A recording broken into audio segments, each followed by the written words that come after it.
국가는 그렇게 빨리 움직일 수 없습니다. 이 말에 미국과 일본 모두 고개를 끄덕였습니다. 미국은 3주, 일본은 6개월.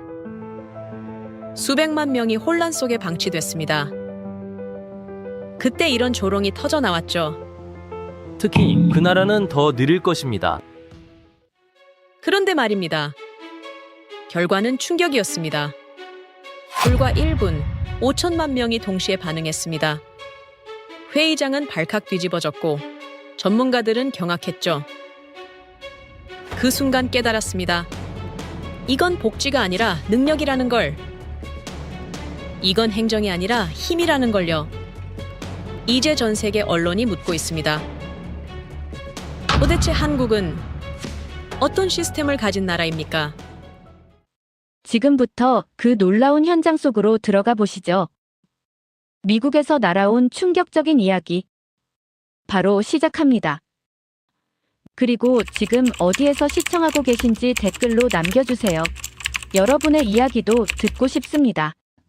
그 전에 잠깐 1초 만에 누를 수 있는 좋아요 버튼을 꾹 눌러주시면 영상 제작에 큰 힘이 됩니다. 그럼 바로 사연 시작하겠습니다. 화면에 한 문장이 떴습니다. 5년 후 AI가 인간 노동을 대체한다. 일론 머스크가 경고했던 미래였어요. 강의실이 술렁거렸고 옆자리 친구가 노트북을 열었습니다. 그런데 말입니다. 교수님의 다음 질문이 예상 밖이었는데 그 AI 칩을 누가 만드는지 아느냐고 물으셨죠. 대만이라는 답이 나왔고 절반만 맞았다는 답이 돌아왔습니다. 다음 슬라이드가 넘어갔습니다. 세계 반도체 점유율 한국 63%. 안녕하세요. 헬렌 휘트먼입니다. 미래를 논하면서 정작 현재를 모르고 있었던 제가 그날 깨달았습니다. 한국 없이는 미래도 없다는 걸요. 사실 이 강의는 우연히 듣게 된 거였습니다. 정치학 전공 필수 학점을 채우려고 수강 신청 사이트를 뒤지던 중 발견한 특별 강의였는데 제목부터 심상치 않았어요. 이론이 설명하지 못한 국가 한국이라는 축적된 예외. 솔직히 처음엔 그냥 학점 채우기용이라고 생각했습니다. 하지만 강의를 여는 분이 알렉산더 헤이로드 교수님이라는 걸 알고는 마음이 바뀌었습니다. 25년간 국가 발전을 연구하신 분이며 영국 산업혁명부터 미국 골드러시까지 모든 역사적 변곡점을 이론으로 설명해내신 역사사회학자였죠. 그런 분이 한국을 주제로 특별 강의를 연다는 게 의외였고 동시에 궁금했습니다. 교수님이 입장하시며 조명이 어두워졌습니다. 스크린에 첫 화면이 떴는데 그게 바로 일론 머스크의 말이었어요. 5년 후 인공지능이 인간 노동을 대체한다. 교수님이 말씀하셨습니다. 일론 머스크는 지금 가장 영향력 있는 미래학자 중 한 명이며 그가 예측한 것들은 놀랍게도 대부분 현실이 되었다고 하셨죠. 전기차가 불가능하다던 시절 테슬라를 세계 최대 전기차 회사로 키웠고 민간 기업이 우주를 개척한다는 게 말도 안 된다던 시절 스페이스X를 만들어 나사를 뛰어넘었으며 5년 안에 상장하면 약 2천조 원 가치를 인정받을 거라고 하셨습니다. 게다가 전 세계 하늘에 인공위성 5,000개를 띄워 무인도에서도 유튜브를 볼 수 있게 만든 스타링크를 완성했고 사람 머리에 칩을 심어 생각만으로 컴퓨터를 조종하는 뉴럴링크 기술까지 현실로 만들고 있는 중이라는 것이었습니다. 강의실 여기저기서 감탄이 새어나왔어요. 그런 그가 최근 인터뷰에서 젊은이들에게 강력한 경고를 했다고 합니다. 절대로 의대에 가지 말라는 것이었죠. 이유가 있었습니다. 지금 인공지능과 로봇 기술이 가장 빠르게 발전하고 있는 분야가 바로 의료이며 데이터를 분석해서 병을 진단하는 건 이미 일반 의사들이 인공지능을 절대 이길 수 없는 수준에 도달했다는 것이었습니다. 암 진단이든 희귀병 판별이든 인공지능이 인간 의사보다 정확도가 높다는 연구 결과들이 쏟아지고 있다고 하셨어요. 그럼 남은 건 뭘까요? 외과 수술이었습니다. 사람 몸을 직접 칼로 여는 일은 아직 사람이 해야 한다고 생각하는 분들이 많죠. 하지만 로봇 기술이 기하급수적으로 발전하면서 정교한 수술마저 기계가 대체할 날이 2년에서 3년 안에 온다는 게 일론 머스크의 판단이었습니다. 그러니 지금 의대에 들어가면 졸업할 때쯤엔 이미 인공지능 의사와 로봇 외과의가 병원을 장악하고 있을 거라는 경고였죠. 그때쯤이면 대통령이나 받을 법한 최고급 의료 서비스를 일반 국민도 저렴한 비용으로 받을 수 있는 시대가 열린다고 했습니다. 옆자리 친구가 작게 중얼거렸습니다. 그럼 의사들은 다 어떻게 되는 거냐고요? 교수님이 다음 슬라이드를 넘기셨습니다. AGI라는 영어 약자가 떴는데 무슨 뜻인지 아는 학생이 없었어요. 교수님이 친절하게 설명해 주셨습니다. AGI는 인공 일반 지능이라는 뜻이며 지금까지의 인공지능이 한 가지만 잘하는 좁은 지능이었다면 AGI는 인간처럼 모든 걸 다 잘하는 만능지능이라고 하셨죠. 그리고 이 AGI가 대략 5년 안에 등장할 거라는 게 일론 머스크를 비롯한 많은 전문가들의 예측이었습니다. 문제는 그 다음이었습니다. AGI가 완성되면 소프트웨어적으로는 인간을 뛰어넘는 존재가 탄생하는 건다. 여기에 몸만 주면 된다는 것이었죠. 그 몸이 바로 휴머노이드 로봇이라고 하셨습니다. 사람 모양을 한 로봇 말이에요. 지금 테슬라의 옵티머스나 보스턴 다이내믹스의 아틀라스 같은 로봇들이 바로 그겁니다. 화면에 로봇들이 걷고 뛰고 계단을 오르고 심지어 백플립까지 하는 영상이 지나갔는데 아직은 약간 어색했지만 언젠가 완벽해질 거라고 하셨어요. 그렇게 되면 세상은 완전히 바뀐다는 것이었습니다. 교수님이 구체적인 예를 들어주셨습니다. 과거 300명이 일하던 공장을 상상해보라고 하셨어요. 이제 그 자리에 300대의 로봇이 서게 됩니다. 사람은 그 로봇들을 관리하는 엔지니어 한두 명만 있으면 충분하다는 것이었죠. 카페는 어떨까요? 홀에서 로봇이 서빙을 하고 주방에서 로봇이 커피를 내리고 샌드위치를 만드는 모습이 너무도 당연해질 거라고 하셨습니다. 건설 현장에서도 로봇이 벽돌을 쌓고 용접을 하며 심지어 전쟁터에서도 로봇 병사들이 인간을 대신해 싸우게 될 거라고 했죠. 왜냐하면 로봇은 밥을 먹지 않고 잠을 자지 않으며 불평하지 않고 아프지도 않으니까요. 게다가 담배 피우러 50번씩 나가지도 않는다고 하시며 웃으셨는데 강의실은 웃지 못했습니다. 교수님은 다른 관점을 제시하셨어요. 로봇이 일하면 공장의 효율성이 지금과는 차원이 다르게 높아지며 생산성은 폭발적으로 증가한다는 것이었습니다. 더 놀라운 건 그 다음이었어요. 로봇이 로봇을 만드는 시대가 온다는 것이었죠. 인간이 로봇을 만드는 게 아니라 로봇이 또 다른 로봇을 만드는 이른바 로봇이 만드는 기계 시대가 도래한다는 것이었습니다. 그렇게 되면 우리가 지금 쓰는 수많은 물건들의 가격이 거의 공짜에 가까운 수준으로 떨어진다고 하셨어요. 왜냐하면 더 쉽게, 더 빠르게, 더 많이, 더 좋게 만들 수 있기 때문이라는 것이었죠.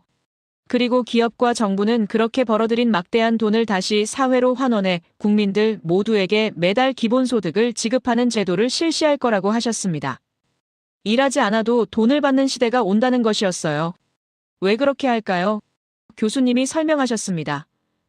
만약 그렇게 하지 않으면 사회가 무너지기 때문이라는 것이었죠. 사람들이 일자리를 로봇에게 빼앗긴 다음 아무런 보상도 받지 못한다면 그 사회에서는 거대한 폭동이 일어나 문명 자체가 붕괴될 거라는 논리였습니다. 그래서 어쩔 수 없이 기본소득을 줄 수밖에 없다는 것이었어요. 그렇게 되면 어떤 세상이 펼쳐질까요?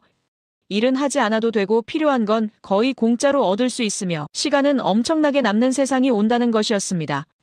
그럼 사람들은 그 많은 여가 시간을 어떻게 보낼까요? 교수님이 다시 질문을 던지셨어요. 대부분의 시간을 가상현실 세계에서 보내게 될 거라고 하셨습니다. 그때쯤이면 가상현실 기술도 현실과 구분이 거의 안 될 정도로 발전해 있을 테니 사람들은 가상세계 안에서 하고 싶은 걸 마음껏 하며 살아갈 거라는 것이었죠. 이게 바로 일론 머스크가 그린 5년 후의 세계였습니다. 믿기지 않았지만 그가 지금까지 예측한 것들이 전부 현실이 되었다는 사실을 생각하면 무시할 수도 없었습니다. 그런데 말입니다. 여기서 교수님이 예상치 못한 말씀을 하셨어요. 이 모든 미래의 중심에 단 하나의 나라가 있다고 하셨죠. 화면이 바뀌었습니다. 숫자 하나가 떴어요.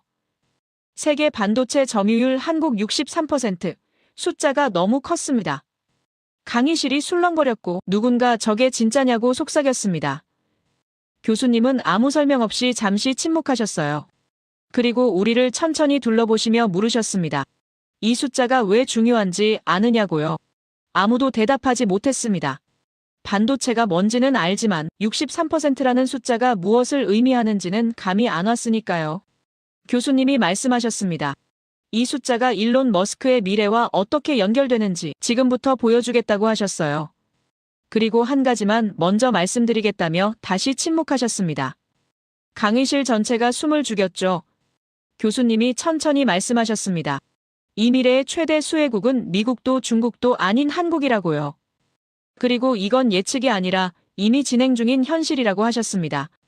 솔직히 믿기지 않았습니다. 한국이라면 K-팝이나 삼성 정도로만 알고 있었는데 세계 미래의 중심이라니요.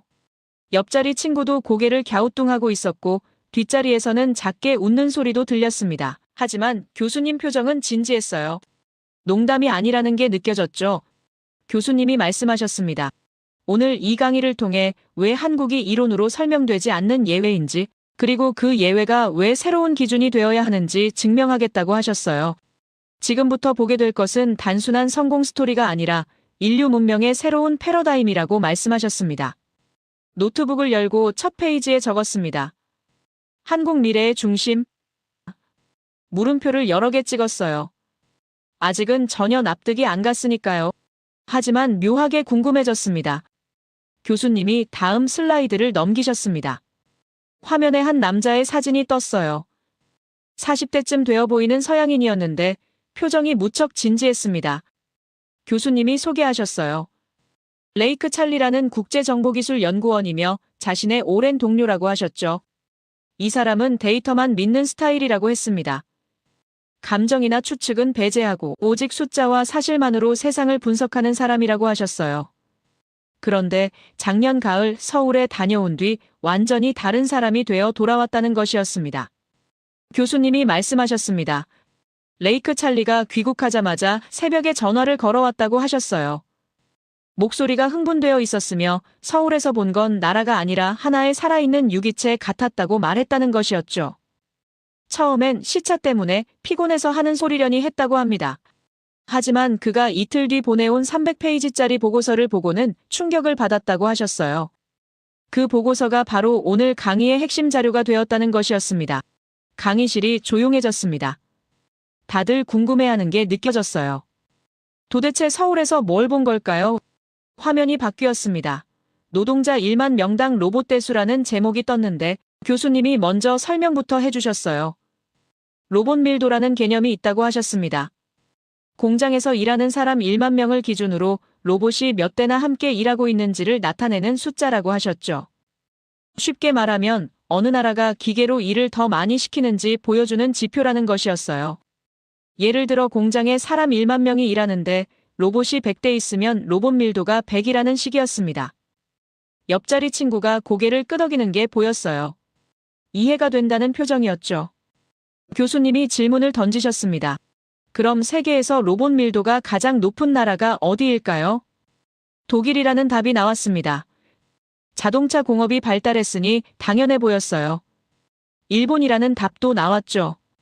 로봇 기술이 뛰어나기로 유명한 나라였으니까요. 미국이라는 답도 있었습니다. 하지만 교수님은 전부 틀렸다고 하셨어요.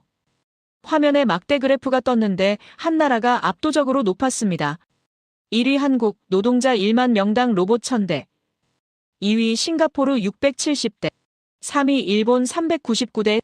4위 독일 397대. 숫자를 보는 순간 강의실 곳곳에서 놀라는 소리가 터져 나왔습니다.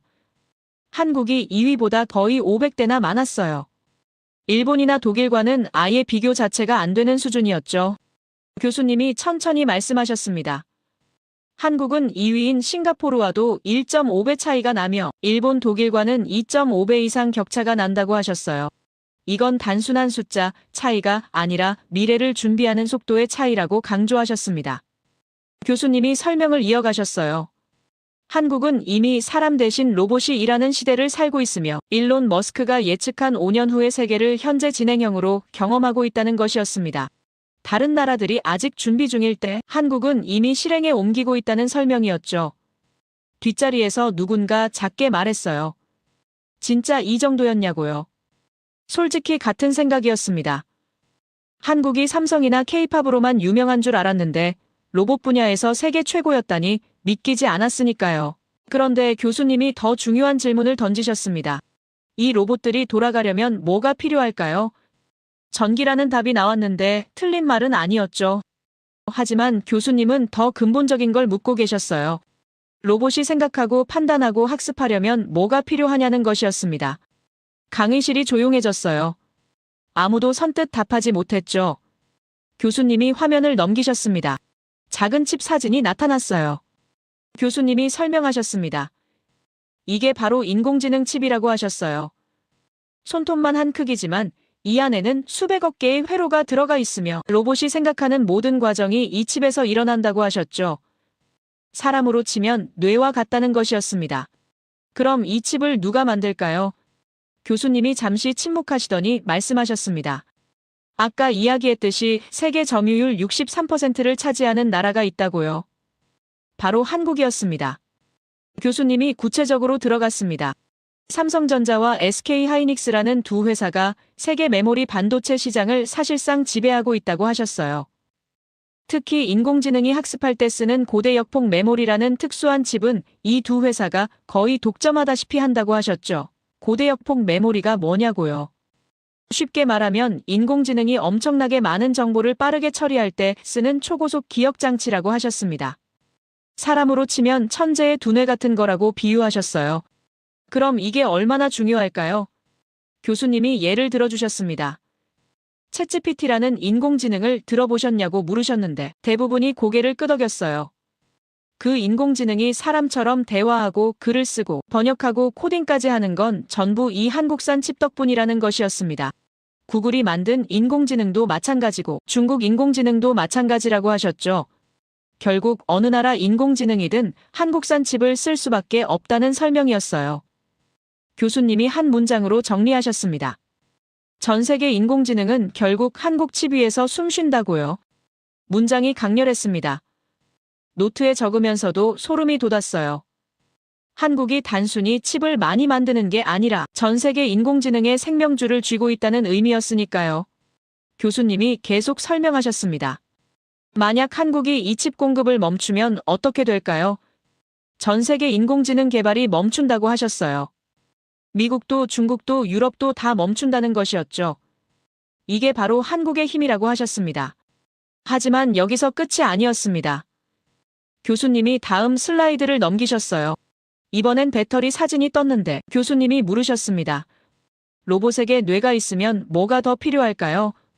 누군가 심장이라고 답했어요. 정확했습니다. 교수님이 고개를 끄덕이시며 말씀하셨죠. 사람도 머리만 있으면 안 되고 심장이 뛰어야 살 수 있듯이 로봇도 마찬가지라고 하셨어요. 로봇의 심장이 바로 배터리라는 것이었습니다. 그럼 이 배터리는 누가 만들까요?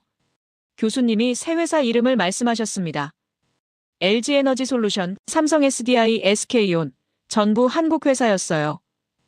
이 세 회사를 합치면 세계 전기차, 배터리 시장의 약 30%를 차지한다고 하셨습니다.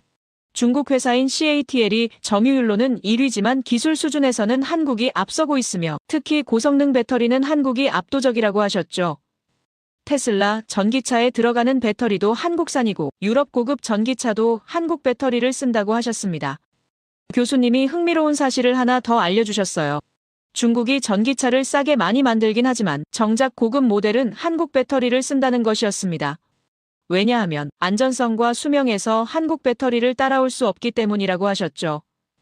배터리는 폭발 위험이 있어서 기술력이 정말 중요한데 한국 기업들이 그 기술을 완벽하게 잡았다는 설명이었어요. 그래서 세계 자동차 회사들이 비싸더라도 한국 배터리를 선택한다고 하셨습니다.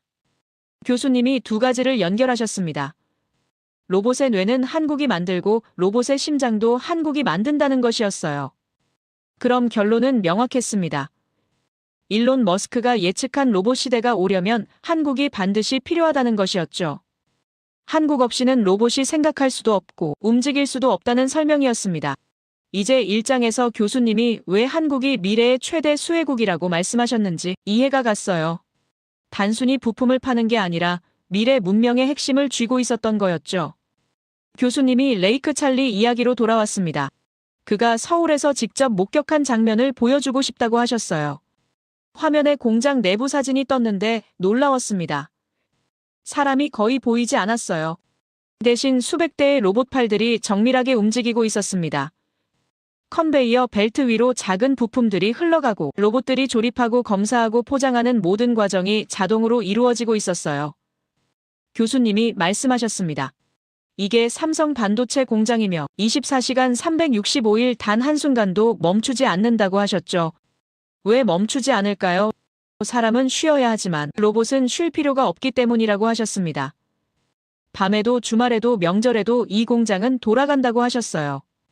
그리고 이 공장에서 나온 칩들이 비행기에 실려 전 세계로 퍼져나간다는 것이었습니다. 미국 실리콘밸리의 인공지능 스타트업도 쓰고 중국 테크 기업도 쓰고 유럽 자동차 회사도 쓴다고 하셨죠. 결국 한국 공장에서 만든 칩이 전 세계 모든 첨단 기기 속에 들어간다는 설명이었습니다. 교수님이 레이크 찰리가 깨달은 걸 설명해 주셨어요. 한국은 눈에 띄지 않는 곳에서 조용히 세계를 움직이고 있었다는 것이었습니다. 뉴스에 자주 나오지도 않고 크게 자랑하지도 않지만 실제로는 모든 나라가 한국에 의존하고 있다는 사실을 발견했다고 하셨죠. 레이크 찰리가 보고서에 이렇게 썼다고 합니다. 한국은 세계 경제에 보이지 않는 심장박동이라고요. 교수님이 비유를 하나 들어주셨습니다. 과거 산업시대에는 석유가 가장 중요한 자원이었다고 하셨어요. 석유 없이는 공장도 못 돌리고 자동차도 못 움직였죠. 그래서 중동 산유국들이 막강한 영향력을 가질 수 있었다는 것이었습니다. 석유 가격을 올리면 전 세계가 타격을 받았으니까요. 그런데 지금은 시대가 바뀌었다고 하셨어요. 인공지능 시대의 석유는 반도체라는 것이었습니다. 반도체 없이는 인공지능도 못 돌리고 로봇도 못 움직이니까요. 그럼 과거 중동이 석유로 세계를 쥐었듯이 지금은 누가 반도체로 세계를 쥐고 있을까요? 교수님이 우리를 둘러보시며 물으셨는데 이제는 다들 알고 있었습니다. 한국이라고 여기저기서 답이 나왔어요. 교수님이 미소를 지으셨습니다. 맞다고 하시며 한 가지 더 중요한 사실을 알려주셨어요. 중동은 석유가 언젠가 고갈되지만 한국의 반도체 기술은 계속 발전한다는 것이었습니다. 석유는 캐면 줄어들지만 기술은 쌓이면 더 강해진다는 설명이었죠. 누군가 질문을 던졌습니다. 그럼 미국이나 중국은 가만히 있냐는 것이었어요. 교수님이 답하셨습니다. 미국은 반도체 설계 기술은 뛰어나지만 실제로 대량 생산하는 건 어렵다고 하셨어요. 왜냐하면 공장 하나 짓는데 수십조 원이 들고 숙련된 기술자들도 필요한데 그걸 한국만큼 잘하는 나라가 없다는 것이었죠. 중국은 어떨까요? 중국도 열심히 투자하고 있지만 아직 기술 격차가 10년 이상 난다고 하셨습니다. 특히 최첨단 칩은 한국과 대만만 만들 수 있는 수준이며 그 중에서도 메모리 분야는 한국이 독보적이라고 하셨어요. 교수님이 다시 한번 정리하셨습니다. 일론 머스크가 말한 미래가 현실이 되려면 인공지능이 더 똑똑해져야 하고 로봇이 더 정교해져야 하는데 그 둘 다 한국 기술 없이는 불가능하다는 것이었습니다. 그래서 한국이 최대 수혜국이라는 게 단순한 예측이 아니라 이미 벌어지고 있는 사실이라는 설명이었죠. 노트에 적었습니다. 한국 미래의 뇌와 심장. 이제 의심은 사라졌어요. 숫자와 사실이 명확하게 증명하고 있었으니까요. 교수님이 마지막 슬라이드를 보여주셨습니다. 연도별 추세 그래프였는데 한국의 로봇 밀도가 지난 10년간 어떻게 변했는지 나타나 있었어요. 가파르게 상승하는 곡선이었습니다. 교수님이 말씀하셨어요. 한국은 지금 이 순간도 계속 로봇을 늘리고 있으며 이 속도라면 5년 후엔 노동자 1만 명당 로봇 1,500대를 넘을 거라고 하셨습니다. 다른 나라들이 1,000대를 목표로 삼고 있을 때 한국은 이미 그 너머를 보고 달리고 있다는 것이었죠. 강의실 분위기가 완전히 달라져 있었습니다. 처음엔 반신반의하던 학생들도 이제는 진지하게 받아들이고 있었어요. 숫자는 거짓말을 하지 않았으니까요. 교수님이 말씀하셨습니다. 이제 한국이 가진 기술적 우위는 봤으니 다음은 한국이 세계에 실제로 어떤 영향을 미치고 있는지 구체적인 사례들을 보겠다고 하셨어요. 중동의 물, 유럽의 무기, 그리고 세계의 약 이야기라고 하셨죠. 노트를 3페이지로 넘기며 생각했습니다. 또 무슨 놀라운 이야기가 나올까? 그리고 조금 떨렸습니다. 앞으로 나올 내용들이 지금보다 더 충격적일 것 같았으니까요. 교수님이 화면을 전환하셨습니다. 이번엔 숫자 3개가 나란히 떴어요. 재난지원금, 지급속도라는 제목 아래 한국 1분, 미국 3주, 일본 6개월이라고 적혀 있었습니다. 옆자리 친구가 제 쪽을 보며 눈을 크게 떴어요. 저도 같은 표정이었을 겁니다. 1분이라고요. 강의실 여기저기서 웅성거림이 일었습니다. 교수님이 설명을 시작하셨어요. 2020년 전 세계에 전염병이 퍼졌을 때를 기억하시냐고 물으셨습니다. 모두가 고개를 끄덕였죠. 그때 각국 정부는 국민들에게 긴급 재난지원금을 지급하기로 결정했다고 하셨어요. 문제는 어떻게 5천만 명, 3억 명, 1억 명에게 돈을 나눠주느냐는 것이었습니다. 쉬워 보이지만 실제로는 엄청나게 복잡한 작업이라고 하셨죠. 미국은 어떻게 했을까요? 교수님이 말씀하셨습니다. 우편으로 수표를 발송했다고 하셨어요. 신청서를 받고 확인하고 수표를 인쇄해서 봉투에 넣어 우체국을 통해 보냈다는 것이었습니다. 평균 3주가 걸렸다고 하셨죠. 어떤 사람은 한 달도 넘게 기다렸다고 합니다. 일본은 더 심했어요. 명부를 대조하고 서류를 확인하는 과정에서 평균 6개월이 걸렸다고 하셨습니다. 6개월이면 반년인데 그 사이에 생활이 무너진 사람들이 많았다고 하셨어요. 그럼 한국은요? 교수님이 잠시 침묵하셨습니다. 그리고 천천히 말씀하셨어요. 신청 버튼을 누르면 1분 안에 계좌로 입금이 된다고요. 강의실이 술렁거렸습니다. 누군가 말도 안 된다고 중얼거렸어요. 교수님이 고개를 저으셨습니다. 말이 된다고 하셨죠. 실제로 그렇게 했다고요. 5천만 명 전 국민에게 동시에 지급했으며 시스템이 멈추거나 오류가 난 적도 거의 없었다고 하셨습니다. 어떻게 이게 가능할까요? 교수님이 설명해 주셨어요. 한국은 전 국민의 금융정보가 하나의 시스템으로 연결되어 있다고 하셨습니다. 은행 계좌, 주소, 가족관계, 소득 수준 모든 게 디지털로 통합되어 있다는 것이었죠. 쉽게 말하면 정부 컴퓨터가 버튼 하나만 누르면 5천만 명의 계좌를 동시에 찾아내서 돈을 넣을 수 있다는 것이었습니다. 마치 문자 메시지 보내듯이요.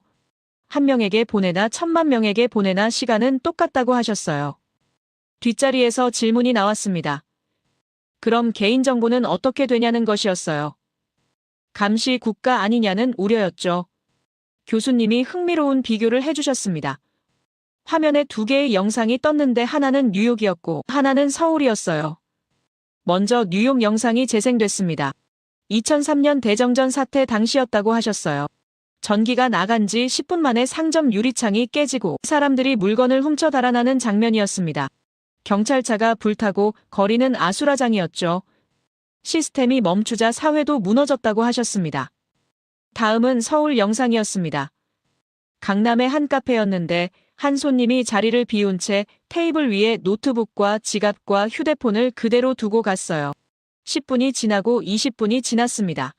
수많은 사람이 그 테이블 옆을 지나갔지만 아무도 물건에 손을 대지 않았어요.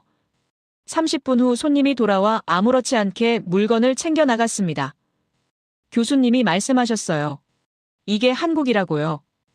감시 때문에 착한 게 아니라 시스템이 없어도 질서가 유지되는 나라라는 것이었습니다. 교수님이 핵심을 짚으셨습니다. 한국의 디지털 시스템은 효율성만이 아니라 신뢰 위에 세워졌다고 하셨어요. 국민이 정부를 신뢰하고 정부도 국민을 신뢰하기 때문에 가능한 시스템이라는 것이었죠. 이런 나라가 전 세계에 몇 개나 될까요? 교수님이 단언하셨습니다. 한국이 유일하다고요. 화면이 다시 바뀌었습니다. 이번엔 사막 사진이 떴어요. 끝없이 펼쳐진 모래밭이었는데 그 한가운데 거대한 공장 같은 건물이 서 있었습니다. 교수님이 물으셨어요.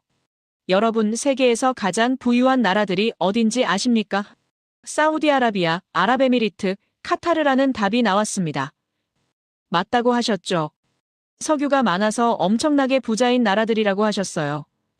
그런데 이 나라들이 가장 두려워하는 게 뭔지 아느냐고 물으셨습니다. 아무도 답하지 못했어요. 교수님이 말씀하셨습니다. 물이라고요. 중동은 석유는 넘치지만 물이 없다고 하셨어요. 비가 거의 오지 않고 강도 없으며 지하수도 부족하다는 것이었습니다. 그럼 수천만 명이 어떻게 물을 마시고 씻고 살아갈까요? 교수님이 화면 속 건물을 가리키셨습니다. 저게 바로 해수담수와 플랜트라고 하셨어요. 해수담수와 플랜트, 말이 어려웠습니다. 교수님이 쉽게 풀어주셨어요. 바닷물을 마실 수 있는 깨끗한 물로 바꾸는 거대한 공장이라고 하셨죠. 바닷물은 짜서 못 마시잖아요. 그 짠 성분인 소금을 완전히 걸러내서 수돗물처럼 깨끗한 물로 만드는 기계라는 것이었습니다. 엄청나게 복잡한 기술이 필요하며 하루에 수백만 명이 쓸 물을 만들어낼 수 있다고 하셨어요. 중동 나라들은 이 공장이 없으면 단 하루도 버틸 수 없다고 하셨습니다. 그럼 이 공장을 누가 만들었을까요? 교수님이 회사 이름을 말씀하셨습니다. 두산 에너빌리티라는 한국 회사라고 하셨어요. 중동 전역에 이 회사가 만든 플랜트가 수십 개 있으며 사우디아라비아 왕족이 마시는 물도 두바이 분수쇼에 쓰이는 물도 카타르 농장에 뿌려지는 물도 전부 한국 기술로 만들어진다고 하셨습니다. 강의실이 조용해졌어요. 사우디 왕족이요. 세계에서 가장 부유한 사람들이 한국이 만든 물을 마신다는 게 실감이 안 났습니다. 교수님이 구체적인 숫자를 보여주셨어요. 한국의 해수담수화 플랜트는 하루에 100만 명이 마실 수 있는 물을 생산한다고 하셨습니다. 한 곳이 아니라 여러 곳을 합치면 수천만 명분이라고 하셨죠. 그리고 이 플랜트들은 24시간 365일 멈추지 않는다고 하셨어요. 멈추는 순간 중동 전체가 물 부족 사태에 빠진다는 것이었습니다. 교수님이 질문을 던지셨습니다. 만약 한국이 수도꼭지를 잠그면 어떻게 될까요? 강의실이 숨을 죽였어요. 3초 정도 침묵이 흘렀습니다. 교수님이 천천히 말씀하셨습니다. 중동 전체가 3일 안에 말라 죽는다고요. 사우디의 마천루도 두바이의 호화 호텔도 물 없이는 3일을 못 버틴다는 것이었습니다. 문명은 물 없이 존재할 수 없다고 하셨죠. 교수님이 비유를 들어주셨어요. 과거에는 석유가 힘이었다고 하셨습니다. 석유를 가진 나라가 세계를 흔들 수 있었죠. 하지만 지금은 다르다고 하셨어요. 석유는 끊어도 불편할 뿐이지만 물이 끊기면 문명이 소멸한다는 것이었습니다. 그리고 지금 중동의 수도꼭지를 쥐고 있는 건 알라신이 아니라 한국 엔지니어들이라고 하셨습니다. 문장이 강렬했어요. 노트에 밑줄을 그으며 적었습니다. 누군가 질문했습니다. 그럼 중동 국가들이 한국을 어떻게 대하냐는 것이었어요. 교수님이 흥미로운 사실을 알려주셨습니다. 사우디아라비아 왕세자가 한국을 방문했을 때 직접 두산 공장을 방문했다고 하셨어요. 왜냐하면 자기 나라 국민들의 생명이 그 공장에 달려있다는 걸 알기 때문이라는 것이었죠. 중동 국가들은 한국 기술자들을 귀빈처럼 대접하며 최고급 대우를 해준다고 하셨습니다. 당연했어요. 그들의 생존이 걸린 문제였으니까요. 교수님이 더 나아갔습니다. 이게 물만이 아니라고 하셨어요. 한국은 중동의 발전소도 짓고 스마트 시티도 건설하고 있다고 하셨죠. 중동 국가들이 석유 시대 이후를 준비하는 모든 프로젝트에 한국이 참여하고 있다는 것이었습니다. 왜일까요? 교수님이 설명하셨어요. 한국은 약속을 지키는 나라이기 때문이라고요. 납기를 지키고 품질을 보장하며 기술을 전수해준다고 하셨습니다. 교수님이 비교를 해주셨어요. 서양 기업들도 중동에 진출하지만 종종 문제가 생긴다고 하셨습니다. 공사가 지연되거나 비용이 추가로 들거나 품질이 약속과 다른 경우가 있다는 것이었죠. 하지만 한국 기업들은 다르다고 하셨어요. 계약서에 적힌 대로 정확하게 해낸다고 하셨습니다. 그래서 중동 국가들이 한국을 신뢰하며 점점 더 많은 프로젝트를 맡긴다고 하셨죠. 교수님이 한 가지 사례를 더 들어주셨습니다. 사우디아라비아가 네옴시티라는 미래 도시를 건설하고 있다고 하셨어요. 사막 한가운데 수백조 원을 들여 첨단 도시를 짓는 프로젝트인데 여기에도 한국 기업들이 대거 참여하고 있다고 하셨습니다. 삼성은 건설을, LG는 스마트홈 시스템을, 현대는 교통 인프라를 맡았다고 하셨죠. 중동의 미래를 한국이 함께 만들고 있다는 것이었습니다. 교수님이 또 다른 예를 들어주셨어요. 아랍에미리트의 바라카 원자력 발전소라는 게 있다고 하셨습니다. 이것도 한국이 지었다고 하셨죠. 원자력 발전소는 세계에서 가장 복잡하고 위험한 시설 중 하나인데 한국은 이걸 정확한 시간에 정확한 예산으로 완성했다고 하셨어요. 다른 나라들이 10년 넘게 걸려도 못 끝내는 일을 한국은 약속한 대로 해냈다는 것이었습니다. 그래서 아랍에미리트 정부가 한국을 가장 신뢰하는 파트너로 여기게 되었다고 하셨죠. 교수님이 정리하셨어요.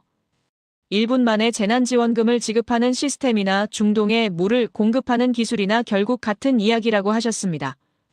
한국은 시스템을 완벽하게 만들고 약속을 정확하게 지키는 나라라는 것이었죠. 이게 바로 신뢰라고 하셨어요. 그리고 21세기는 신뢰가 곧 힘이라고 하셨습니다. 기술만 뛰어나서는 안 되고 그 기술을 믿을 수 있어야 한다는 것이었어요. 교수님이 마지막으로 한 가지만 더 보여주고 싶다고 하셨습니다. 화면에 지도가 떴는데 중동 전역에 빨간 점들이 찍혀 있었어요. 교수님이 설명하셨습니다. 저 점들이 전부 한국이 만든 플랜트나 발전소나 건설 프로젝트라고 하셨어요.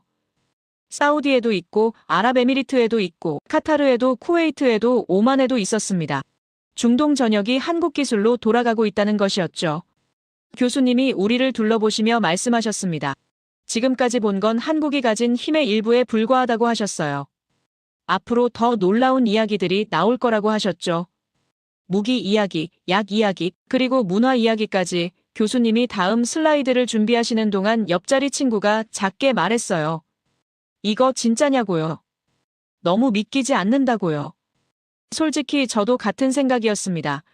하지만 교수님이 보여준 건 전부 사실이었고 증거였어요. 이제는 인정할 수밖에 없었습니다. 한국이 정말 대단한 나라라는 걸요. 그리고 우리가 그걸 전혀 모르고 있었다는 것도요. 교수님이 새로운 슬라이드를 띄우셨습니다. 화면에 2019년 7월이라는 날짜가 떴어요. 그리고 일본 국기와 한국 국기가 나란히 나타났습니다. 교수님이 말씀하셨어요. 이제부터 보여드릴 이야기는 한국이 위기를 어떻게 기회로 바꾸는지 보여주는 완벽한 사례라고 하셨죠. 강의실이 조용해졌습니다. 교수님이 설명을 시작하셨어요. 2019년 여름 일본 정부가 갑자기 발표를 했다고 하셨습니다. 한국으로 가는 반도체 핵심 소재 수출을 규제하겠다는 것이었죠. 그중 가장 치명적인 게 불화수소라는 물질이었다고 하셨어요. 불화수소가 뭐냐고요? 교수님이 쉽게 설명해 주셨습니다. 반도체를 만들 때 웨이퍼라는 얇은 판을 깎고 씻어내는 데 쓰는 화학물질이라고 하셨죠. 이게 없으면 반도체를 단 한 개도 만들 수 없다고 하셨어요. 문제는 이 불화수소를 만드는 기술이 엄청나게 어렵다는 것이었습니다. 교수님이 말씀하셨어요. 특히 순도 99.999% 이상의 초고순도 불화수소는 일본만이 만들 수 있다고 여겨졌다고 하셨죠. 그래서 일본 정부와 언론은 자신만만했다고 합니다. 한국은 3개월 안에 무릎을 꿇을 거라고 예측했다고 하셨어요. 화면에 당시 일본 신문 헤드라인들이 지나갔습니다. 한국 반도체 산업 붕괴 초읽기, 삼성 SK 생산 중단 불가피, 이런 기사들이었어요. 그때 뒷자리에서 손이 올라갔습니다.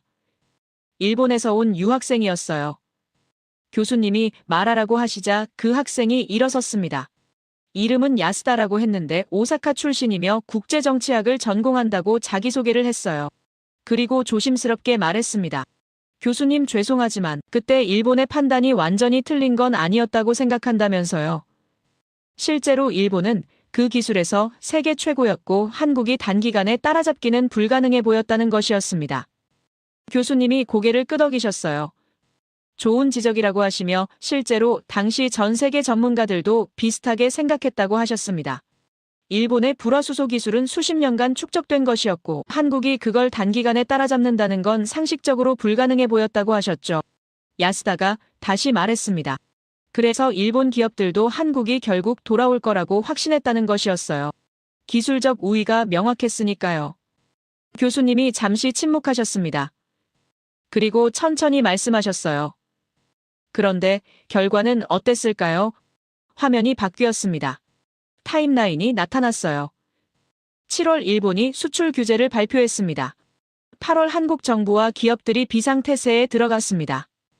9월 한국 기업이 첫 번째 국산 불화수소 생산에 성공했습니다. 야스다의 얼굴이 굳어지는 게 보였어요. 교수님이 말씀하셨습니다.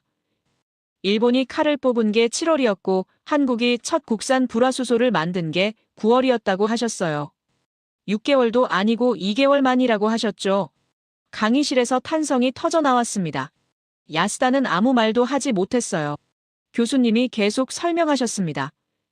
12월이 되자 7월부터 12월까지 5개월 만에 일어난 일이었습니다. 어떻게 이게 가능했을까요? 교수님이 당시 상황을 설명해 주셨어요. 한국의 엔지니어들은 연구소에 침낭을 깔고 들어갔다고 하셨습니다. 24시간 불을 끄지 않고 실험을 반복했다고 하셨죠. 대기업들은 중소기업의 테스트 라인을 통째로 내줬고 정부는 모든 규제를 풀었다고 하셨어요. 전 국민이 독립운동을 하는 심정으로 매달렸다는 것이었습니다. 교수님이 한 가지 더 흥미로운 사실을 알려주셨습니다. 당시 한국에서 일본 제품 불매운동이 일어났다고 하셨어요. 하지만 폭동이나 약탈은 단 한 건도 없었다고 하셨죠. 사람들은 조용히 일본 맥주를 사지 않았고 일본 옷가게는 텅텅 비어 있었다고 합니다. 그들은 소리를 지르는 대신 지갑을 닫았다고 하셨어요. 아주 차갑고 아주 조직적으로요. 야스다가 불편한 표정으로 고개를 숙였습니다. 그런데 진짜 충격은 그 다음이었습니다. 교수님이 화면을 전환하셨어요. 일본 기업들의 주가 그래프가 떴는데 수직으로 추락하고 있었습니다. 교수님이 말씀하셨어요. 일본 불화수소 회사들의 매출이 90% 폭락했다고 하셨습니다. 한국이라는 최대 고객을 영원히 잃어버린 것이었죠. 더 아이러니한 건 그 다음이었어요. 2021년 일본 기업들이 한국 정부에 사정했다고 합니다. 제발 한국 땅에 공장을 짓게 해달라고요. 야스다가 손을 들었습니다. 교수님이 허락하시자 그가 일어서서 말했어요. 그건 일본 정부의 규제를 피하기 위한 것 아니었냐고요. 기술적으로는 여전히 일본이 앞선다고 생각한다는 것이었습니다. 교수님이 부드럽게 대답하셨어요. 그럴 수도 있다고 하시면서 하지만 한 가지 분명한 건 한국은 이제 일본 불화수소가 필요 없다는 사실이라고 하셨죠. 반면 일본 기업들은 한국 시장이 절실하다고 하셨습니다. 누가 더 강한 위치에 있는지는 명확하다고 하셨어요. 교수님이 정리하셨습니다. 이건 단순한 무역 분쟁이 아니었다고 하셨어요. 이건 한국이라는 나라의 DNA를 보여주는 사건이라고 하셨죠. 그들은 위기가 닥치면 더 강해지며 야스다는 아무 말도 하지 못하고 자리에 앉았어요. 그의 표정이 복잡해 보였습니다. 교수님이 다음 슬라이드로 넘어갔습니다. 이번엔 유럽 지도가 떴어요. 폴란드가 빨갛게 강조되어 있었습니다. 교수님이 물으셨어요. 여러분, 2022년 러시아가 우크라이나를 침공한 걸 기억하시죠? 그때 폴란드는 다급해졌다고 하셨습니다. 당장 전차와 자주포가 필요했다는 것이었죠. 문제는 시간이었다고 하셨어요. 폴란드 국방부가 전 세계를 돌아다니며 무기를 구하려 했다고 합니다.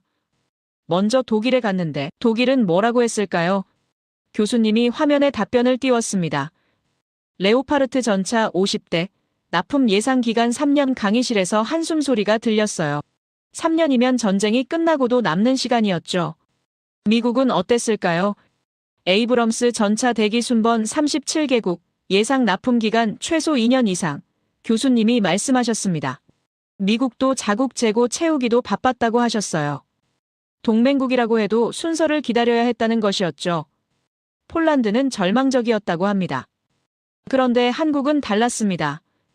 교수님이 말씀하셨어요. 폴란드가 한국에 연락했을 때 한국의 대답은 이랬다고 하셨습니다. K2 전차 180대, K9 자주포 212문, 계약 체결 후 납품 예상 기간 3개월, 강의실이 술렁거렸습니다. 누군가 농담이냐고 물었어요. 교수님이 고개를 저으셨습니다. 농담이 아니라고 하셨죠. 실제로 그렇게 했다고요. 교수님이 영상을 틀어주셨습니다. 폴란드 항구에 한국 화물선이 도착하는 장면이었어요. 거대한 전차들과 자주포들이 쏟아져 내리고 있었습니다. 폴란드 군인들이 환호하는 모습이 보였죠. 교수님이 설명하셨어요. 한국은 공장을 24시간 풀가동했다고 하셨습니다. 컨베이어 벨트가 단 1초도 멈추지 않았다고 하셨죠. 유럽 방산 관계자들은 미친 속도라며 경악했다고 합니다. 왜 이렇게 빠를 수 있었을까요? 교수님이 설명해 주셨어요. 한국은 60년대부터 전쟁에 대비해왔다고 하셨습니다. 북한과 휴전 상태이기 때문에 무기를 빠르게 대량으로 만드는 시스템을 완벽하게 갖췄다는 것이었죠. 다른 나라들은 평화시대에 맞춰 천천히 만들지만 한국은 전시체제로 빠르게 만든다고 하셨어요. 이게 바로 차이였습니다. 교수님이 비교표를 보여주셨습니다. K2 전차대 레오파르트 대 에이브럼스 가격은 K2가 30% 저렴했습니다. 납기는 K2가 5배 이상 빨랐어요. 성능은 동급 이상이라고 평가받았습니다. 교수님이 말씀하셨죠. 가격도 싸고 빠르고 성능도 좋다면 당연히 한국을 선택하게 된다고 하셨어요. 그래서 어떻게 되었을까요? 교수님이 계약 목록을 띄웠습니다. 폴란드 K2 전차 1000대 K9 자주포 672문 추가 계약, 루마니아 K9 자주포 53문 도입 협상, 노르웨이 K9 자주포 23문 도입 완료, 핀란드 K9 자주포 추가 도입 검토, 에스토니아 K9 자주포 36문 도입 완료. 유럽 전역에서 주문이 쏟아지고 있었습니다. 교수님이 심각한 표정으로 말씀하셨어요. 이건 단순히 무기를 파는 게 아니라고 하셨습니다. 제2차 세계대전 때 미국이 민주주의의 무기고라고 불렸다고 하셨죠. 연합군의 총알과 탱크를 미국이 공급했기 때문이라는 것이었어요. 그런데 지금 21세기 자유진영의 총알과 전차를 제때 공급할 수 있는 나라는 미국이 아니라고 하셨습니다. 화면에 대한민국 국기가 떴어요. 교수님이 말씀하셨습니다. 유럽 나토 국가들이 왜 한국 무기를 사는지 아느냐고 물으셨어요. 성능이나 가격도 중요하지만 가장 중요한 건 납기라고 하셨죠. 전쟁이 코앞인데 3년을 기다릴 바보는 없다고 하셨습니다. 한국은 주문하면 바로 만들어주며 그것도 세계 최고 수준으로 만들어준다고 하셨어요. 교수님이 폴란드 대통령의 발언을 띄우셨습니다. 한국은 우리의 새로운 전략적 파트너다. 그들은 말이 아닌 행동으로 동맹의 가치를 증명했다. 공식 발언이었습니다. 그리고 이건 폴란드만의 이야기가 아니라고 하셨어요. 에스토니아 국방장관은 K9가 도착한 날 군인들이 환호했으며 이제 러시아를 두려워하지 않아도 된다고 말했다고 합니다. 노르웨이 국방장관은 한국의 납품 속도가 세계 최고이며 신뢰할 수 있는 파트너라고 했다고 하셨죠. 교수님이 우리를 둘러보시며 불화수소 이야기와 무기 이야기가 결국 같다고 하셨어요. 한국은 불가능을 가능으로 바꾸며 약속을 반드시 지킨다는 것이었죠. 일본이 3개월이면 무릎 꿇을 거라고 했을 때 한국은 2개월 만에 답을 냈고 유럽이 3년 걸린다고 했을 때 한국은 3개월 만에 배달했다고 하셨습니다. 이게 바로 한국의 힘이라고 하셨어요. 야스다가 여전히 불편한 표정으로 앉아 있었습니다. 아마 자기 나라 이야기가 나와서 그랬을 거예요. 하지만 교수님은 공격적이지 않았습니다. 그저 사실을 담담하게 말씀하셨을 뿐이었죠. 오히려 그게 더 강력했어요. 감정 없이 숫자와 사실만으로 증명하시니까요. 교수님이 마지막 슬라이드를 띄우셨습니다. 속도는 곧 신뢰다라는 문장이 떴어요. 교수님이 설명하셨습니다. 21세기는 빠른 자가 이긴다고 하셨어요. 기술이 좋아도 늦으면 소용없으며 약속을 지키지 못하면 두 번째 기회는 없다고 하셨죠. 한국은 이 두 가지를 완벽하게 해내는 유일한 나라라고 하셨습니다. 펜을 들지 않고 그냥 화면만 보고 있었어요. 필기할 필요가 없었습니다. 너무 명확했으니까요. 한국은 위기를 기회로 바꾸고 불가능을 현실로 만드는 나라였어요. 그리고 그걸 말이 아니라 행동으로 증명했습니다. 교수님이 다음 내용을 준비하시는 동안 생각했습니다. 이건 속도가 아니라 의지였다고요. 절대 포기하지 않는 의지 말입니다. 교수님이 화면을 전환하셨습니다. 이번엔 세계 지도가 떴는데 보라색 점들이 하나씩 찍히기 시작했어요. 처음엔 몇 개에 불과했던 점들이 빠르게 늘어나더니 순식간에 지구 전체를 뒤덮었습니다. 북미에도 남미에도 유럽에도 동남아에도 중동에도 아프리카에도 심지어 중국 대륙까지 빽빽하게 찍혀 있었어요. 교수님이 물으셨습니다. 이게 뭔지 아시겠습니까? 누군가 인구분포냐고 물었어요. 교수님이 고개를 저으셨습니다. 이건 K 콘텐츠 팬덤의 분포도라고 하셨죠. BTS의 아미, 블랙핑크의 블링크, 넷플릭스, 한국 드라마 시청자들을 모두 합친 숫자라고 하셨어요. 점 하나하나가 사람이며 총 20억 개가 넘는다고 하셨습니다. 강의실이 술렁거렸어요. 20억이라고요. 세계 인구가 80억인데 그중 4분의 1이 한국 콘텐츠 팬이라는 것이었습니다. 손을 들어 질문했던 학생이 다시 물었습니다. 그건 그냥 문화 아니냐고요. 엔터테인먼트일 뿐이지 국가 전략과는 상관없지 않느냐는 것이었죠. 교수님이 미소를 지으셨습니다. 좋은 질문이라고 하시며 자신도 처음엔 그렇게 생각했다고 하셨어요. 문화는 부드러운 것이고 진짜 힘은 군사력과 경제력이라고 여겼다는 것이었죠. 하지만 틀렸다고 하셨습니다.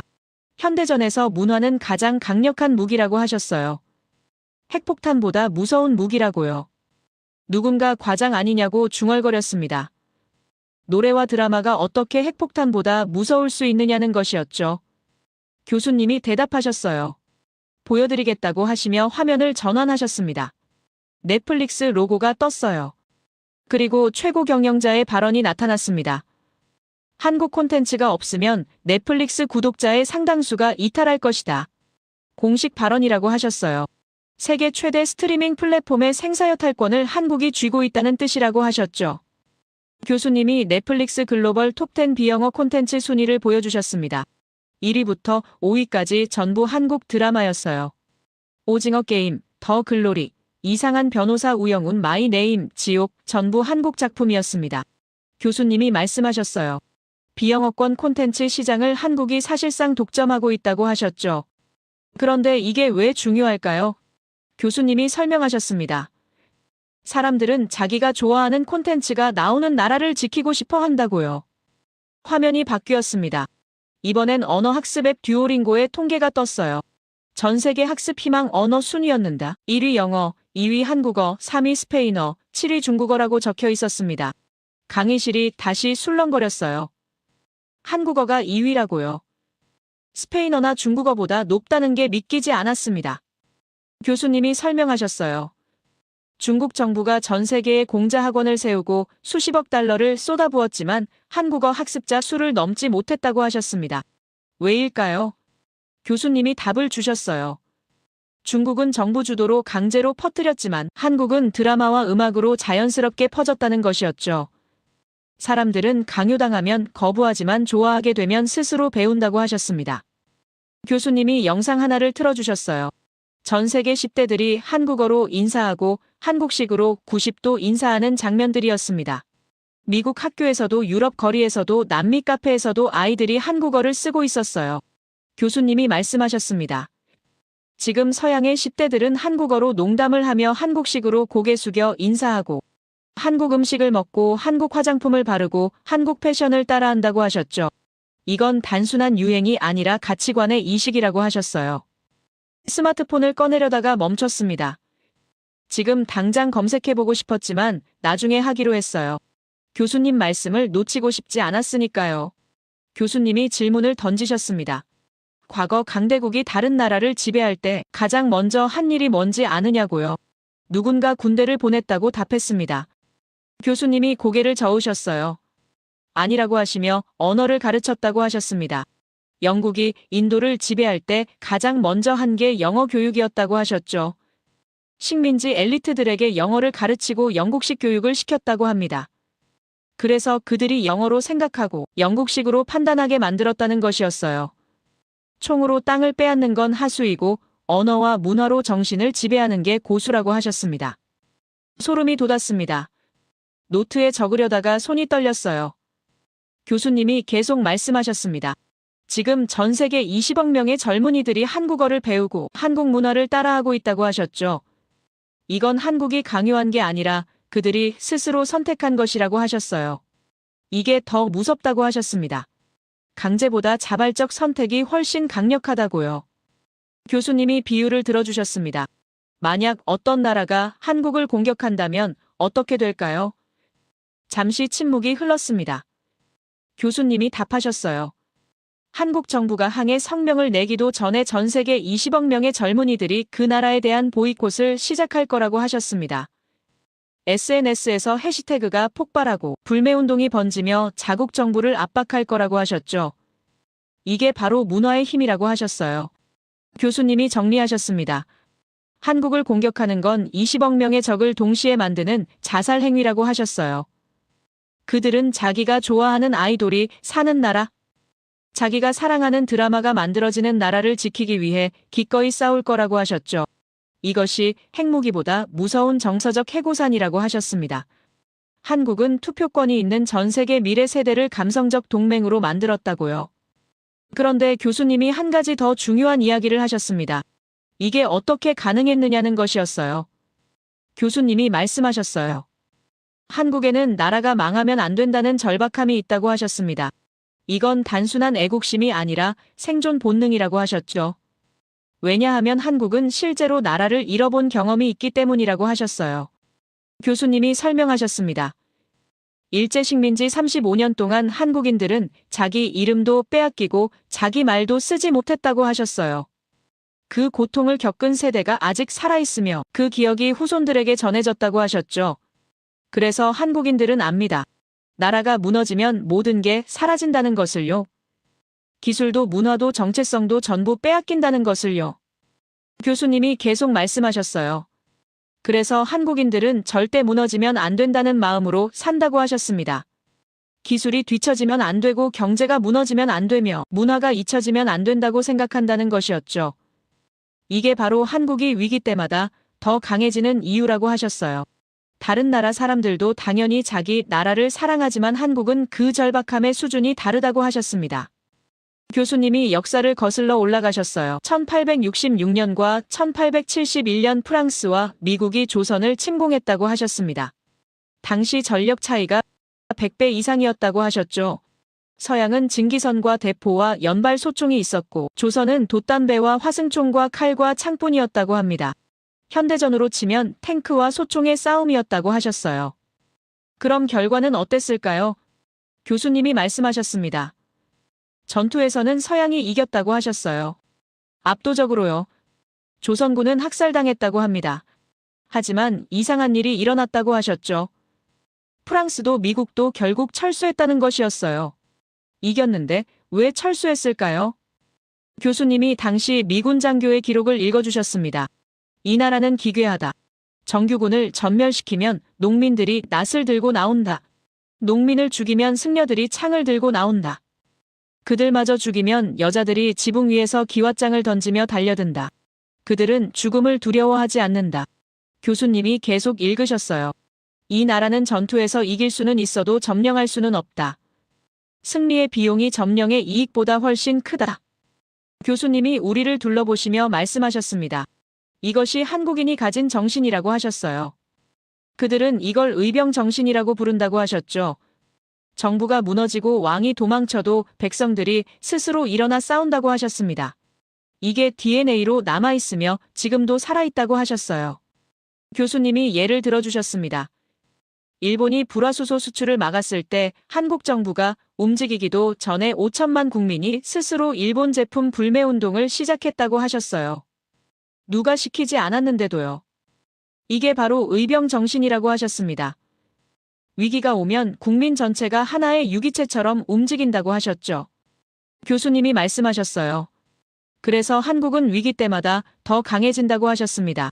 밟으면 더 독해지고 압박하면 더 단결한다고 하셨죠. 이건 역사가 만든 생존 본능이라고 하셨어요. 수천 년간 수백 번의 침략을 받으면서 살아남은 민족이 바로 한국인이라고 하셨습니다. 그런데 더 놀라운 건 따로 있었습니다. 교수님이 말씀하셨어요. 이렇게 강한 생존 본능을 가진 민족이 다른 나라를 도울 때는 진심을 다한다고 하셨습니다. 중동에 물을 공급할 때도 유럽에 무기를 만들 때도 한국은 자기 일처럼 최선을 다한다고 하셨죠. 왜일까요? 교수님이 설명하셨어요. 한국인들은 압니다. 고립되면 무너진다는 것을요. 그래서 다른 나라와 신뢰를 쌓는 게 곧 자신을 지키는 길이라는 것을 안다고 하셨습니다. 교수님이 정리하셨어요. 한국의 문화 콘텐츠가 전 세계를 사로잡은 건 우연이 아니라고 하셨습니다. 이건 나라를 지키려는 절박함에서 나온 것이며 조상들이 물려준 꺾이지 않는 정신에서 나온 것이라고 하셨죠. 그래서 한국 콘텐츠는 단순히 재미있는 게 아니라 진정성이 있다고 하셨어요. 생존을 위해 싸워온 민족의 이야기가 담겨 있다고 하셨습니다. 교수님이 마지막으로 말씀하셨습니다. 20억 명의 팬덤은 한국이 만든 게 아니라고 하셨어요. 한국의 역사가 만든 것이라고 하셨죠. 고난을 겪으면서도 절대 무릎 꿇지 않았던 정신이 콘텐츠에 담겨 전 세계로 퍼졌다고 하셨습니다. 그래서 사람들이 한국을 좋아하는 게 아니라 한국의 정신을 사랑하게 된 것이라고 하셨어요. 노트를 내려다봤습니다. 문화 정신의 무기라고 적혀 있었어요. 이제 이해가 갔습니다. 한국의 K-팝이나 드라마가 인기 있는 게 단순히 잘 만들어서가 아니었어요. 그 안에 절대 포기하지 않는 정신이 담겨 있었던 거죠. 그리고 전 세계 젊은이들이 그 정신에 감동받았던 겁니다.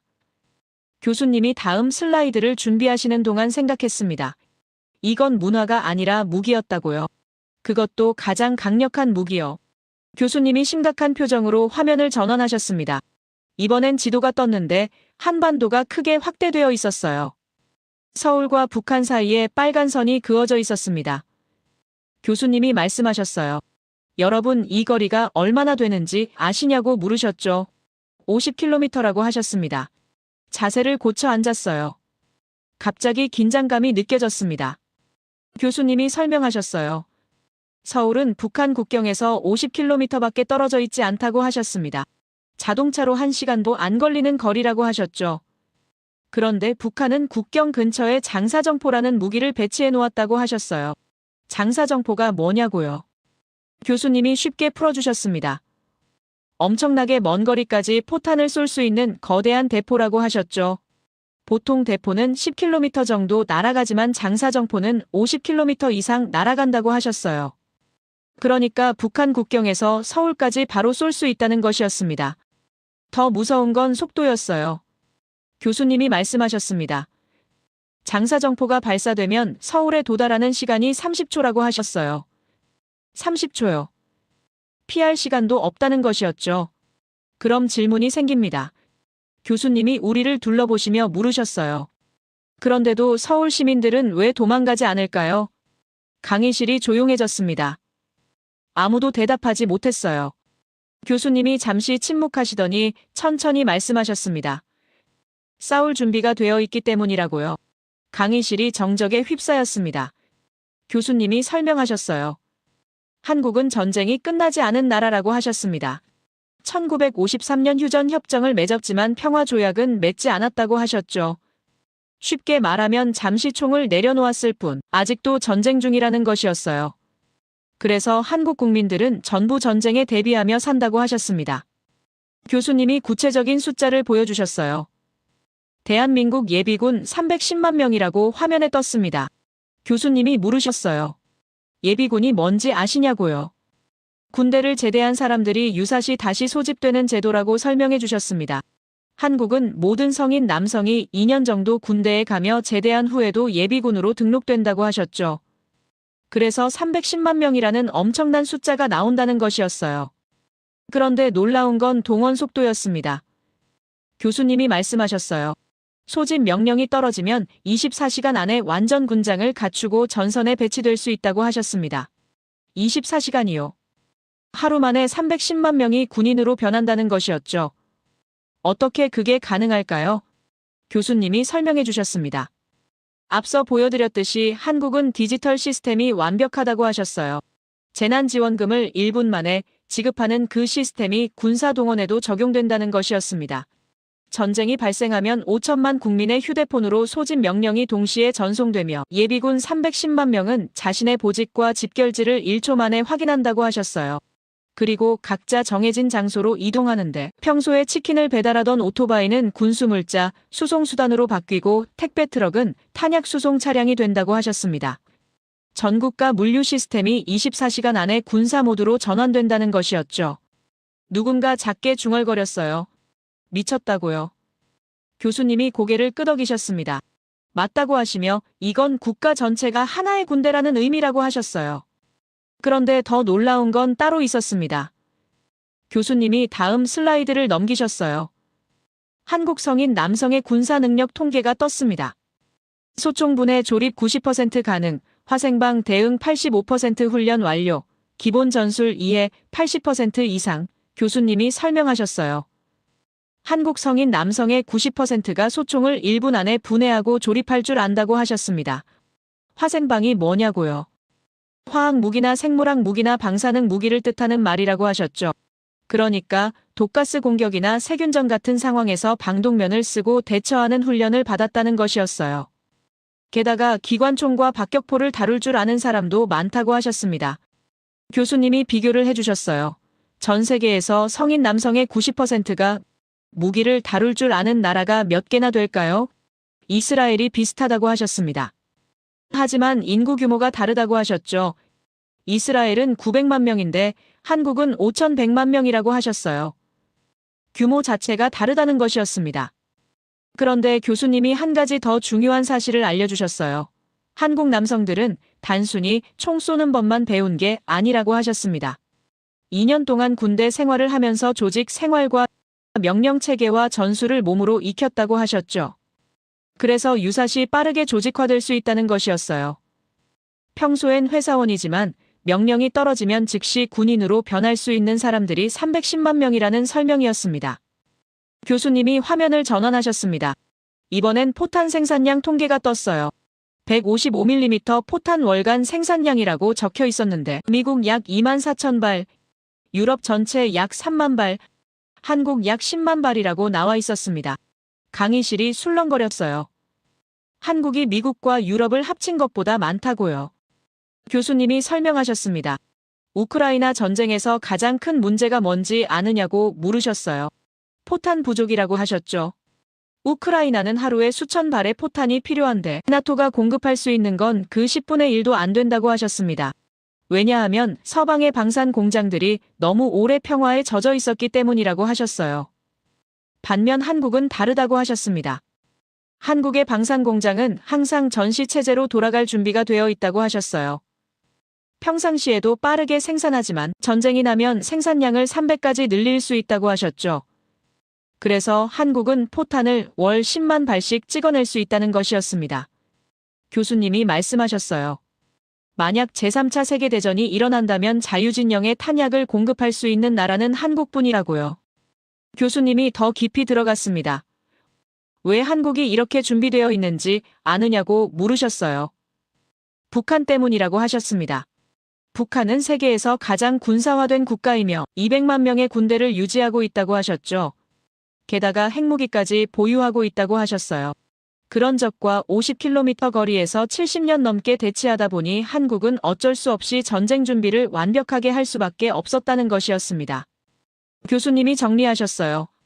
한국은 현역 50만 명, 예비역 310만 명, 동원 시간 24시간, 포탄 생산 1위 수준, 무기 납기 세계 최고 속도, 국민 군사 훈련율 90%라고 하셨습니다. 이건 단순한 군대가 아니라 국가 전체가 하나의 무기 체계라고 하셨죠. 교수님이 무서운 질문을 던지셨습니다. 만약 어떤 나라가 한국을 지상전으로 점령하려 한다면 어떻게 될까요? 잠시 침묵이 흘렀습니다. 교수님이 답하셨어요. 골목마다 아파트마다 숨어있는 5천만 개의 요새를 뚫어야 한다고 하셨습니다. 집집마다 총을 쓸 줄 아는 남자가 있고 국가를 위해 싸울 준비가 된 국민이 있는 나라라고 하셨죠. 교수님이 역사적 사례를 들어주셨어요. 베트남 전쟁 때 미국이 베트남을 점령하려 했지만 실패했다고 하셨습니다. 왜냐하면 베트남 국민 전체가 저항했기 때문이라고 하셨죠. 한국도 마찬가지라고 하셨어요. 아니, 한국은 베트남보다 더 조직적이고 더 훈련되어 있다고 하셨습니다. 그래서 어떤 나라도 한국을 점령할 수 없다고 단언하셨어요. 교수님이 흥미로운 사실을 하나 더 알려주셨습니다. 한국 정부는 전국에 대피소를 만들어 놓았다고 하셨어요.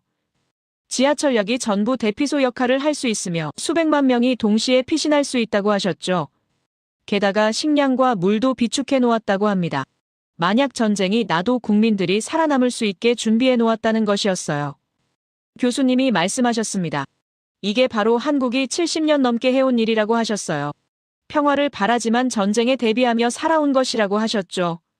그래서 한국 국민들은 위기 의식이 강하고 생존 본능이 뛰어나다고 하셨습니다. 이게 바로 앞서 말씀드린 불화수소 국산화나 빠른 무기 생산의 근본 원인이라고 하셨어요. 교수님이 최종 정리를 하셨습니다. 한국은 5천만 명 전원이 전쟁에 준비된 나라라고 하셨어요. 평소엔 넥타이를 메고 회사에 다니지만 명령이 떨어지면 24시간 안에 군인으로 변하는 사람들이 5천만 명이라고 하셨죠. 이건 세계 어느 나라도 갖지 못한 힘이라고 하셨습니다. 교수님이 마지막으로 말씀하셨어요. 그래서 한국을 함부로 건드릴 수 없다고 하셨습니다. 경제 제재를 하면 3개월 만에 기술을 국산화하고 군사적 압박을 하면 5천만 전사가 깨어나며 문화적으로 공격하면 20억 팬덤이 반격한다고 하셨죠. 이게 바로 한국이 작지만 강한 이유라고 하셨습니다. 교수님이 천천히 숨을 들이마셨습니다. 그리고 화면을 어둡게 만드셨어요. 강의실 조명도 함께 낮아졌습니다. 뭔가 중요한 이야기가 시작될 거라는 느낌이 들었어요. 교수님이 말씀하셨습니다. 지금까지 본 모든 것들이 어떻게 가능했는지 이제 보여드리겠다고 하셨죠. 그리고 이건 단순한 성공 스토리가 아니라 인류 역사상 가장 극적인 반전이라고 하셨어요. 화면에 숫자 하나가 떴습니다. 67달러라고 적혀 있었어요. 교수님이 물으셨습니다. 이게 뭔지 아느냐고요? 아무도 답하지 못했습니다. 교수님이 설명하셨어요. 1950년 한국의 1인당 GDP라고 하셨죠. 1년 동안 한 사람이 버는 돈이 67달러였다는 것이었습니다. 누군가 작게 숨을 들이켰어요. 67달러면 지금 돈으로 치면 한 달 용돈도 안 되는 수준이었으니까요. 교수님이 비교를 해주셨습니다. 같은 해 미국은 1900달러였다고 하셨어요. 일본은 350달러, 대만은 150달러, 한국은 전 세계에서 가장 가난한 나라 중 하나였다고 하셨죠. 아프리카 일부 국가들보다도 더 가난했다고 합니다. 교수님이 잠시 침묵하셨어요. 그리고 천천히 말씀하셨습니다. 한미군 장성이 폐허를 둘러보고 있는 모습이었습니다. 교수님이 소개하셨어요. 더글러스 맥아더 장군이라고 하셨죠. 그가 1953년 서울을 시찰한 뒤 본국에 보낸 보고서가 있다고 하셨습니다. 교수님이 천천히 읽으셨어요. 이 나라의 복구에는 최소 100년이 걸릴 것이며 그마저도 전폭적인 지원이 있을 때만 가능할 것이라고 적혀 있었다고 합니다. 100년이라고요. 교수님이 반복하셨습니다. 세계 최고의 군사 전문가가 내린 판단이 100년이었다고 하셨어요. 그것도 도움을 받는다는 전제하에서요.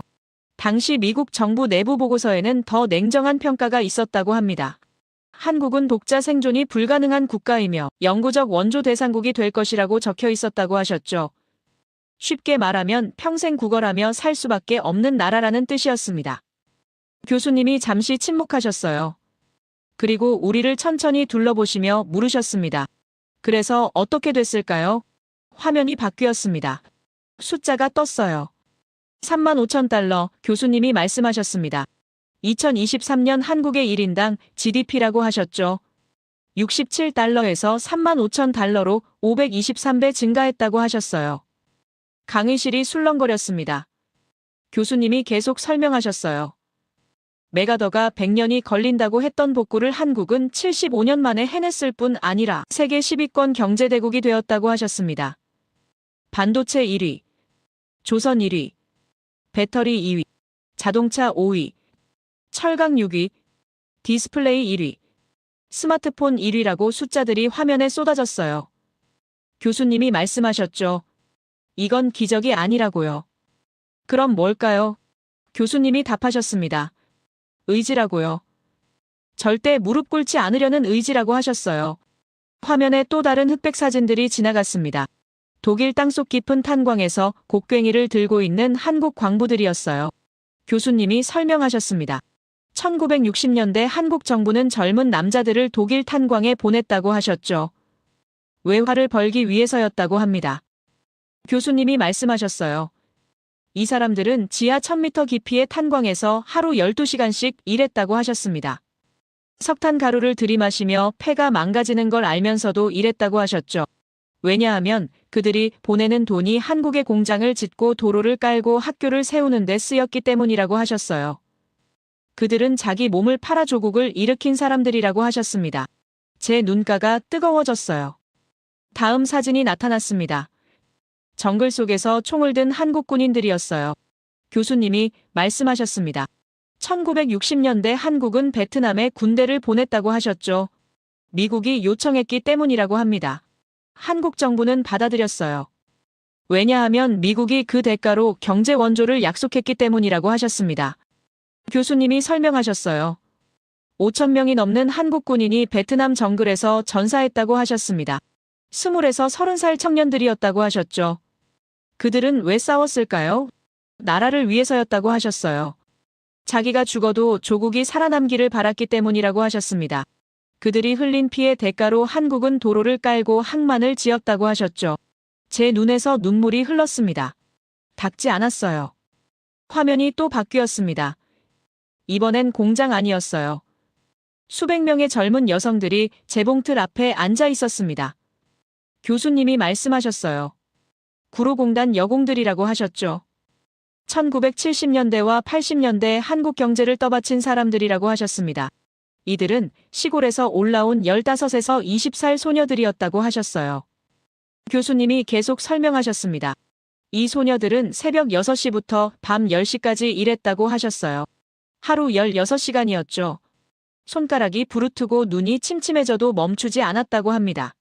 왜냐하면 그들이 만든 옷과 신발과 가발이 미국으로 수출되어 외화를 벌었고 그 돈으로 한국이 공장을 짓고 기술을 샀기 때문이라고 하셨어요. 이 소녀들은 자기 청춘을 불태워 나라를 키운 사람들이라고 하셨습니다. 교수님이 새 사진을 나란히 띄우셨어요. 독일 탄광의 광부, 베트남 정글의 군인, 구로공단의 여공이었습니다. 교수님이 천천히 말씀하셨어요. 다른 나라들은 식민지를 착취해서 부자가 됐다고 하셨습니다. 영국은 인도를 수백 년 동안 짜냈고 프랑스는 아프리카를 약탈했으며 미국은 노예의 피로 목화를 키워 부를 쌓았다고 하셨죠. 교수님이 목소리를 높이셨습니다. 하지만 한국은 다르다고 하셨어요. 한국은 다른 나라의 피를 빨지 않았다고 하셨습니다. 식민지도 없었고 노예도 없었으며 약탈도 하지 않았다고 하셨죠. 그 대신 자기 국민의 땀을 짰다고 하셨어요. 탄광에서 석탄을 캐고 정글에서 총을 들고 공장에서 재봉틀을 돌리며 자기 몸을 갈아 넣어 나라를 세웠다고 하셨습니다. 이런 나라는 인류 역사상 한국이 유일하다고 하셨어요. 교수님이 잠시 멈추셨습니다.